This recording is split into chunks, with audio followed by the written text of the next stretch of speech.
Bom dia, boa tarde, boa noite. Meu nome é Arthur Jorge, sou aluno do Tele2 e hoje eu vou explicar um pouco sobre o processo de industrialização do Japão. Bom, primeiramente eu vou falar um pouquinho sobre o que aconteceu, o que estava acontecendo, antes da restauração da Era Meiji. Primeiramente, antes da Era Meiji, o Japão era fragmentada em shogunatos que eram chefiados pela família Daimyo e só foi isso só foi modificado e unificado sob o governo de Tokugawa no século 17. E antes da Era Meiji também, o Japão era quase totalmente isolado, com exceção que ele tinha contato com Portugal devido às missões religiosas e tinha contato também com os holandeses, com contato comercial. E agora eu vou falar um pouquinho mais sobre a Era Meiji, que foi de 1868 a 1912, e o primeiro imperador foi o Matsuhito, que assumiu o poder, E nisso, a modernização já tinha sido forçada alguns anos atrás. Na verdade, em 1853, pelos Estados Unidos ela foi forçada. Porém, com Matsuhito no poder, essa modernização foi bem mais forte, onde tiveram as substituições dos shogunatos pelas províncias, houveram implementação de estradas de ferro, correios, telégrafo, navios a vapor. Também houve o surgimento dos saibatsus, que eram conglomerados industriais e financeiros do Império Japonês.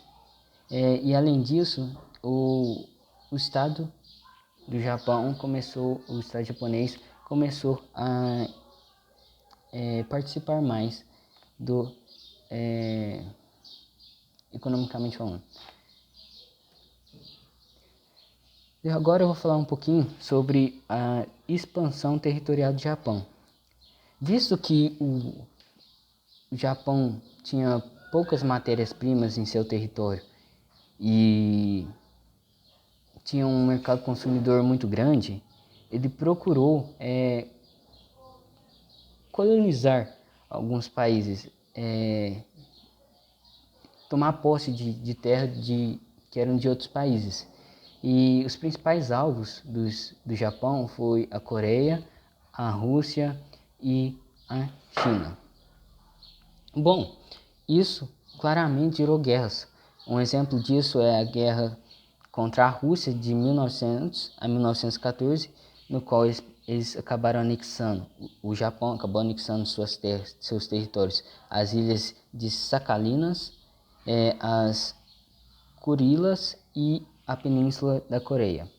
E também houve a guerra sino-japonesa versus China, onde os japoneses anexaram o seu território Taiwan. E na Primeira Guerra Mundial eles conseguiram privilégios comerciais sobre Mongólia e a China. Bom, após isso houve a Segunda Guerra Mundial, que não foi tão favorável para o Japão. Começando a Segunda Guerra Mundial, os japoneses se aliaram ao eixo dos fascistas expansionistas, que acabaram derrotados, e o Japão continua na guerra. Porém, devido a um bombardeio americano ao Japão, eles se renderam e, como consequência, o Japão perdeu todos os territórios que haviam conquistado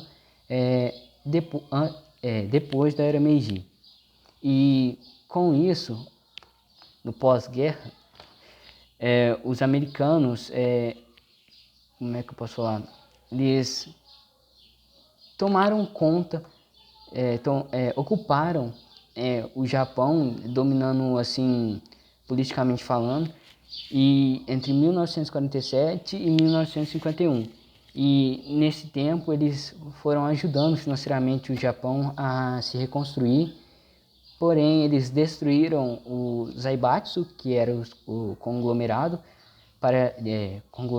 industrial do Império Japonês, para que houvesse mais concorrência. E a partir daí, o Japão, a partir da década de 90, o Japão começou a se estagnar, ou seja, a se estabilizar economicamente, devido ao mercado consumidor consumir menos e haver mais concorrência.